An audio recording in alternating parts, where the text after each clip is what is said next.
Yeah, hi everyone. Welcome to another session of Wisdom Talks. And today I have a very senior uh, person from the industry, someone who has been in the industry for more than 35 years, someone who's been, started his career in academics, being a professor for some time, and then moved on to companies like Wheels India for more than a decade, and then worked with Caterpillar for close to 2 decades. And now, after he has served and he has led very large divisions in large organizations, now he is come back to academics. He is also helping few well-known institutions to help the children there to become industry ready. So I have Anbu sir with me, who comes from a village by name Melacheri in Viluppuram district in Tamil Nadu. And he did his mechanical engineering, then pursued his post-graduation in management, then did his diploma, postgraduate diploma in quality and customer management by UK Open University, executive management program by ISB. He is a Six Sigma Black Belt certification by ASQ, Lean Six Sigma Master Belt certification by Caterpillar, and he's also a qualified trainer and a change management expert. More than close to 4 decades of experience. He has trained more than 500 black belts and coached 1,000+ projects in Lean Six Sigma. And as I said, now he is also helping many students to become industry ready in the colleges that he is associated with. And he is also extremely active on social media. In fact, I met Anbu sir just a few days back, and I was a jury in a place where he was helping more than 100 students in 25 different teams. And I happened to meet him, and I started to get to know more about him. And then I really was curious to interact with him, learn from him. And then I started following him on LinkedIn, and he is puts up a post every single day, an inspirational post, very active. And then I decided, okay, I need to bring him into Wisdom Talks, and I wanted to learn from him. And I'm sure everyone who is watching this also will learn, from his wisdom of close to 40 or 4 decades of experience that he is having. Sir, I'm really honored and privileged to have you in Wisdom Talks. Thank you very much, sir. Would you like to say a few words to all of us? Thanks, Thomas. It's one of my passionate opportunity. Always try to interact with the people and then add value to the broader society. That's what my passion. So thanks for calling for this Wisdom Talk, and I'll try my best to add value through this event. Thank you, sir. Thank you, sir. Thank you very much. Thank you for taking your time. I know you were busy today. In fact, he was very particular. Okay, let us do it at this particular time. The rest of the time I'm not available. So he took out time from his busy schedule and he's agreed to this. Thank you very much, sir.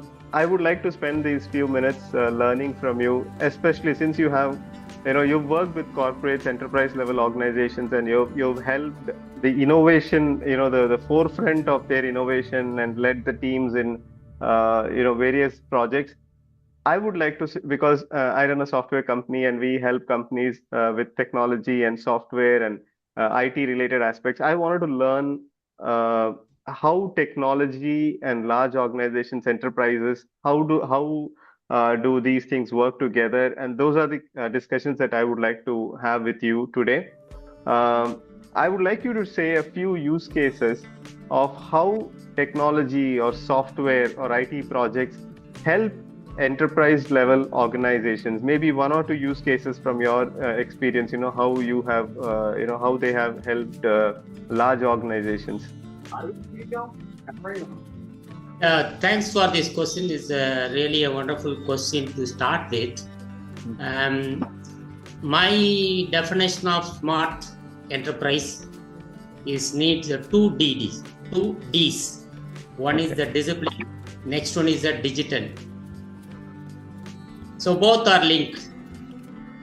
A disciplined organization ensures that flawless execution of the process what they do, as well as they sustain their business long term without any flaws. To do the disciplined execution of any process in the bigger industries, digital is must, because almost every company enterprise become a global now, whether Indian company or American company. No one is a specific country company today. Everyone is a global company. So in that global presence and expanded view, without having a digital or technology, you can't have a business. So the technology is inevitable. So there is no choice. It is not a nice to have. We should have. It is must to have. I will give some of the examples. 20 years ago, when we implemented first ERP in my previous job. Mm-hmm. Okay, I can say that the transformation what it brought to that ERP solutions to our transactions, whether it is a drawing release or production planning or something. So that company was operating with 1 or 2 plants. Now that company has 15 different manufacturing locations. Wow. Everything is connected with the ERP. So seamless of the transactions, information, data, all those things. So that is 20 years old story. On the ERP solutions helped the things that 300 crore company, this year they are going to end up with 10,000 crores. Amazing. So that is the exponential growth in the business is possible with the technology or automated process, something like that. Then I can quote the most recent example. You know, in the manufacturing industry, welding is the most critical process, and getting a qualified welder is the biggest challenge. Yeah, you can't get that too. Welding with the global standard quality is the biggest challenge for all Indian companies. Okay. So what we took the decision is, let's put the cobots and robots for welding instead of searching for the welders and depending on migrant workers or something like that. When we took that challenge, it was almost 10 years old story when we got our first robot in 2012. We took almost 10 years to get matured. Today I can say that whatever the technology, robot or cobot we introduce in the shop floor, I get 3x efficiency improvement in all aspects. Amazing. For example, 3-shift operation will become 1-shift operation. 30 different people working to make one component will become 2 or 3 people, and the space occupied by that operation reduced by 1/3 with 0 unsafe. So the 3x improvement in all aspects, including the cost, is the technology. What is that? Why I am talking about technology is, once I have a control system established in my CNC machines or robot or cobot, I have an opportunity of extracting the data and feed it into my transactional process. So the automation in the shop floor is automatically helping me to do the digital transaction. Sitting at my home and seeing my laptop, I can monitor my cobots, robots and CNC machines. Amazing. So that gives a end-to-end efficiency gain from bottom to top. And also other digital tools like whatever the dashboards we generate, everything is giving our governance in a better way, and significant amount of time getting reduced for report preparation or PowerPoint preparation, all those things, because we just to open the system and see what is the real-time data monitoring happening. So it is simplifying the processes and it is improving the efficiency, and it is also helping us to expand the business. For example, if you take bigger enterprises, unless you are connected with their system through EDI, you can't become a supplier or you can't continue as a supplier. Sir, what is EDI? So what to become a supplier for one bigger global company, you need a digital solutions or technology solutions. Even for survival, it will become a challenge. If you don't have what is EDI, sir? What is EDI? Electronic data interface. Okay. Okay. It's an EDF tool. We have so many other things now. So all these purchase order, invoice, everything can be transferred in a digital form. Schedules, everything. So it is ERP is within the enterprise. This EDI interface is outside enterprise with the suppliers and inter organizational connection. interface outside interface. Understood, So sir. that's how it is getting connected the entire value chain across the globe.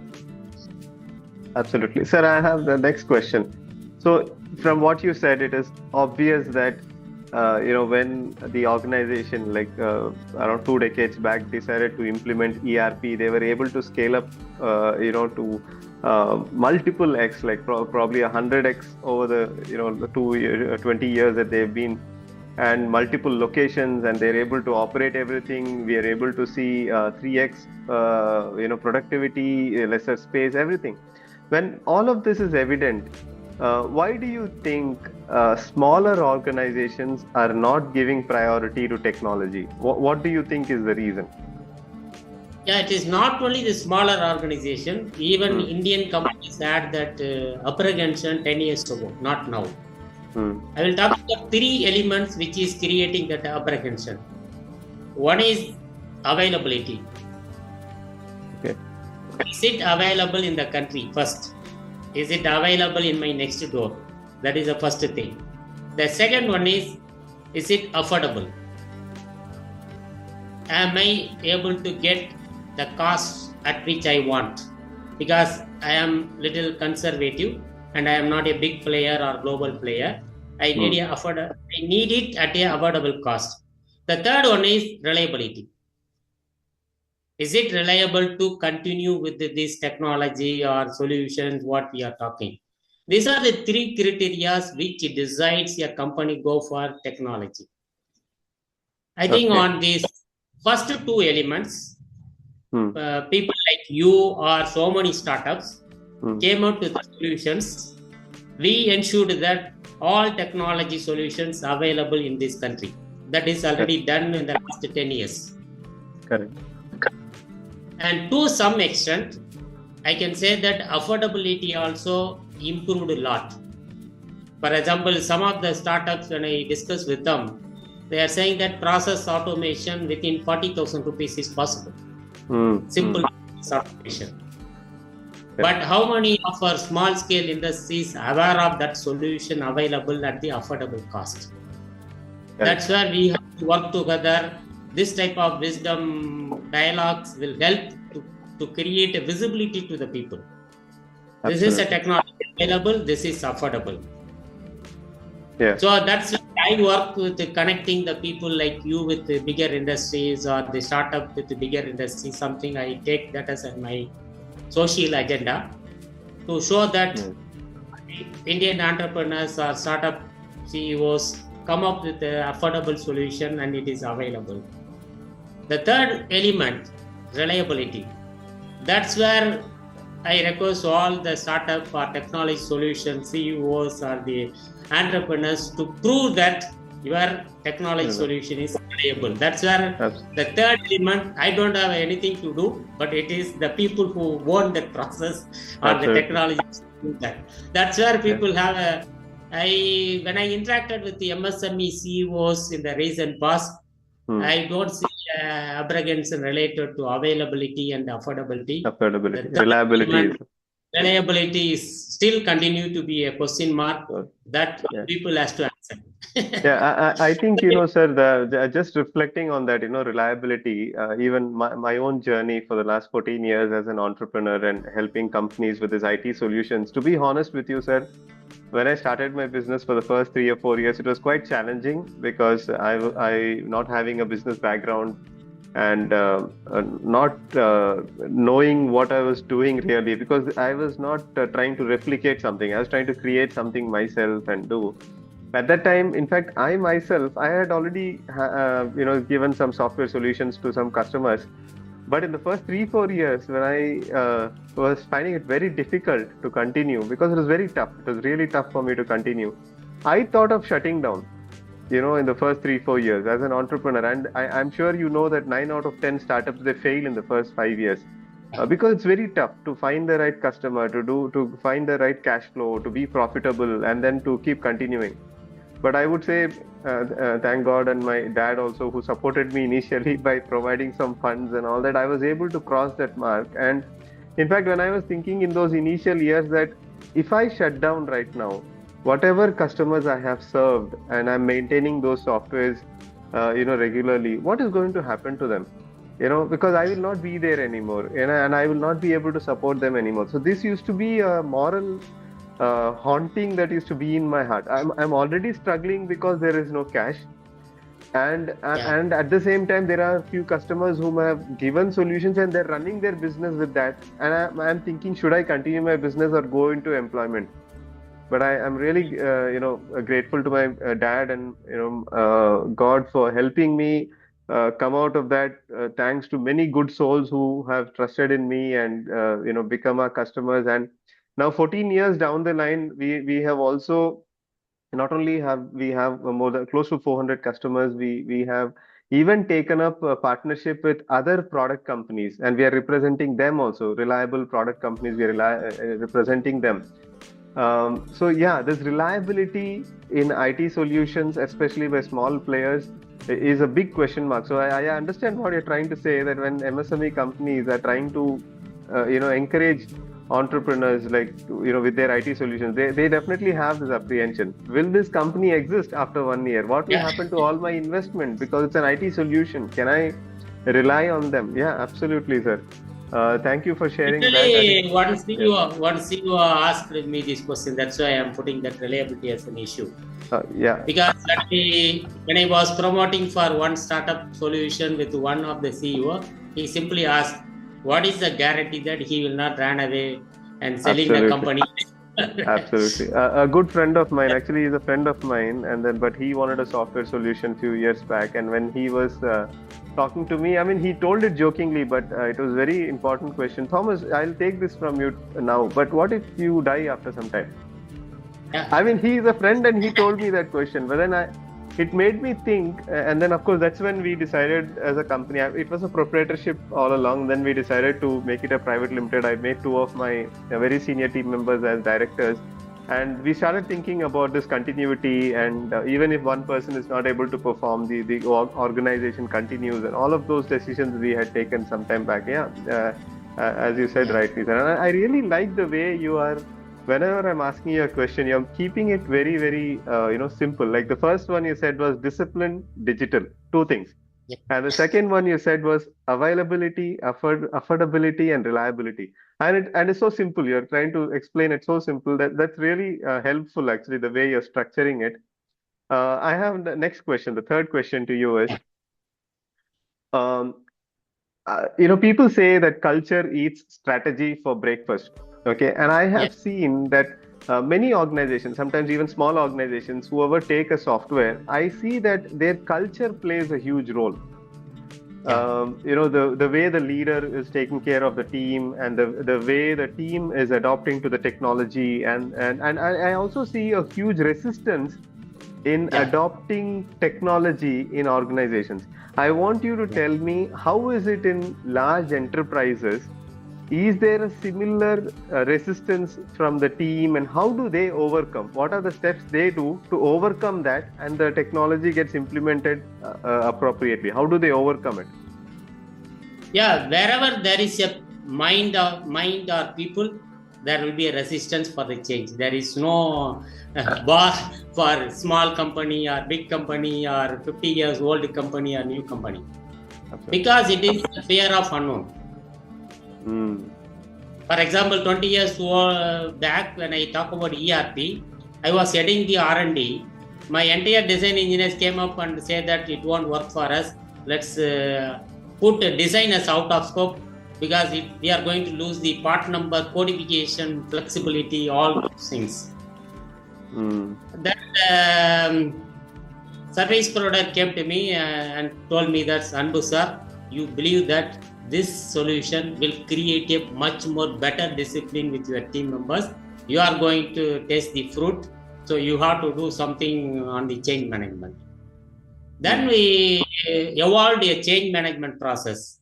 What it will do, what it won't do, how it will impact the people, the way in which we are working today, something like that. We just communicated, created awareness, all those things. So that's where in the bigger deployment, like a bigger company, we already a process called the change management workshops. Whenever we make the bigger changes like a ERP implementation or Six Sigma deployment or Industry 4.0 or 5.0 thing, we do a change management sessions and we identify the change agents within these middle level managers. We appraise them what is changing, what is not changing, what is the positive impact people can see, benefit, all those things. For example, I give the example. When we introduced the robo first in the shop floor for my fabrication area, the first resistance came from the union workers, saying that you are going to remove all of us from the job. We don't cooperate with you, something like that. It took almost 5 years to do the change management. It's not easy because instead of putting 10 people, I'm going to put only 3 people, 1 person per shift. So 7 people going to become jobless. It is obvious if we take the top level equation. But during the 5 years period, they realized that doing a manual welding with the goggles in the eyes and helmet and facing the heat directly is not the way to work anymore, because most of them are 45 plus age. They can't work in that heat condition. But over the period, they understood that just they work in the touch screen of the robot. That is the best way to do. So after 5 years, what has happened now? Whenever there is a robot breaks down, the first person raising the red flag and raising a concern is an operator. Absolutely. Because if robot breaks down, I force him to do a manual welding. That is a more tedious process. Correct. So once they taste the success, then we can't reverse that change. So it is only that managers or leaders called to introduce the change and then cultivate that culture. Then it will now, whenever we ask them to do a manual welding, they are not willing to do. That's a culture. So we can create a new culture in a desired state. You can see the common examples also. For example, when one of the private bank acquired so many small banks, I don't know whether I can quote the name or not. So because the biggest private bank in India now, they grown just by acquisition.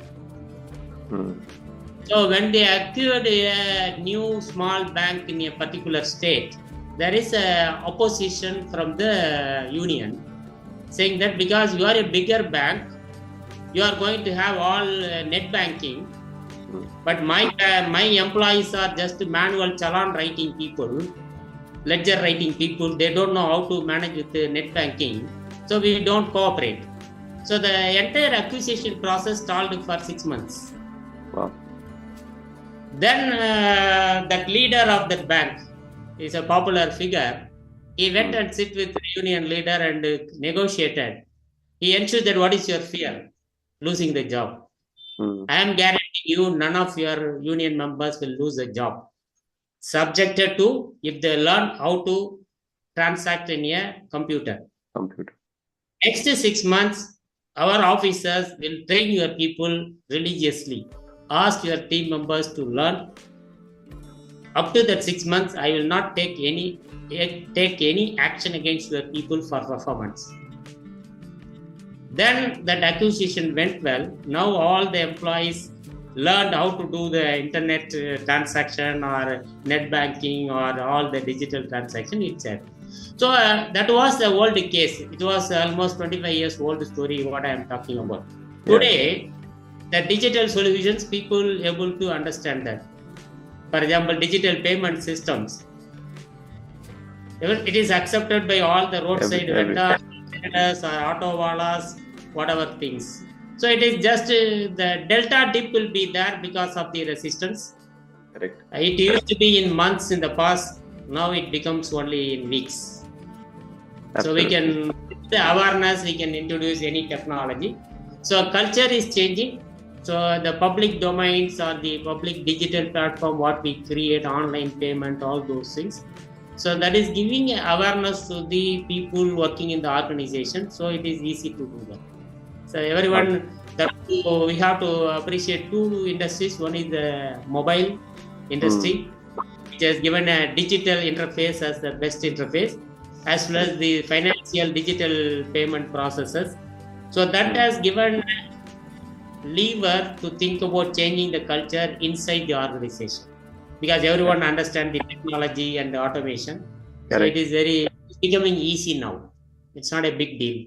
Correct. And even because adaptability has gone up, in fact, now when we speak to a lot of customers, whenever we speak about them having a software, the first thing they say is, hey, can you implement the entire software using WhatsApp?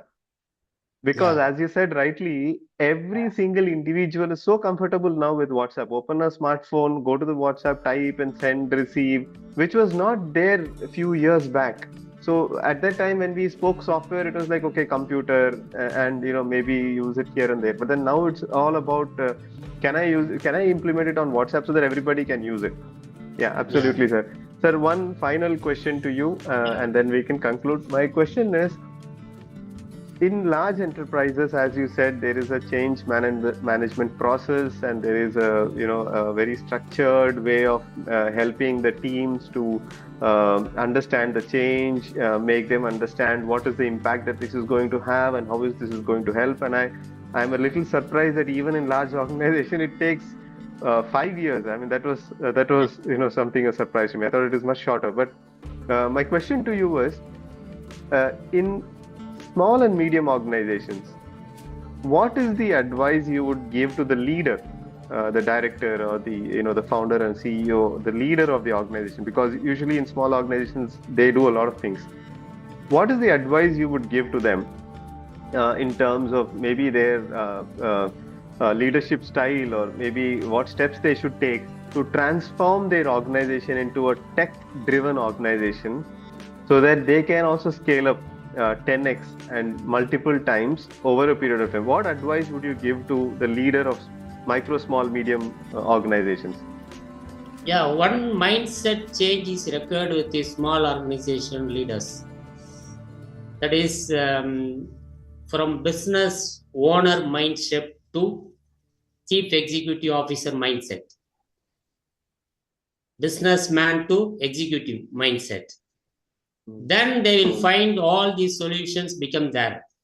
Otherwise, they always see that 40,000 rupees for process automation. What can I do? Something else for that 40,000, something like that. In some of the CEOs, I used to be very blunt on pushing them for these solutions. For example, one CEO say 40,000 is too much. That's what he told.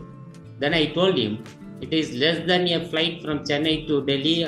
Almost 4 or 5 times you are settling between Chennai to Delhi in a year. So it is less than your flight cost. So what is required for the business? That's what executive officer will do.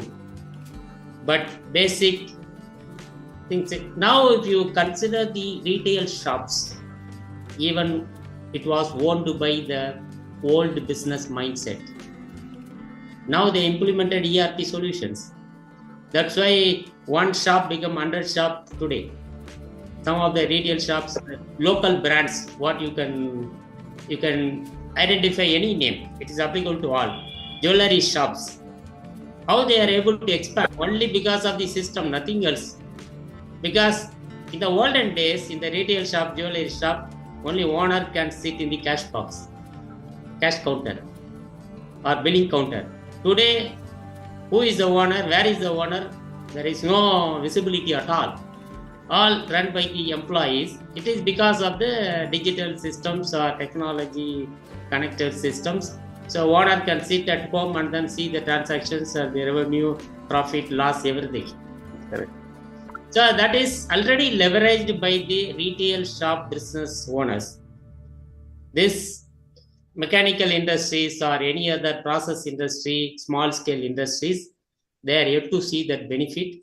So they have to see that. They have to see the common examples from a textile retail shop or multi-chain restaurant or multi-chain jewelry shop, how they are enjoying the business. So they have to enjoy that.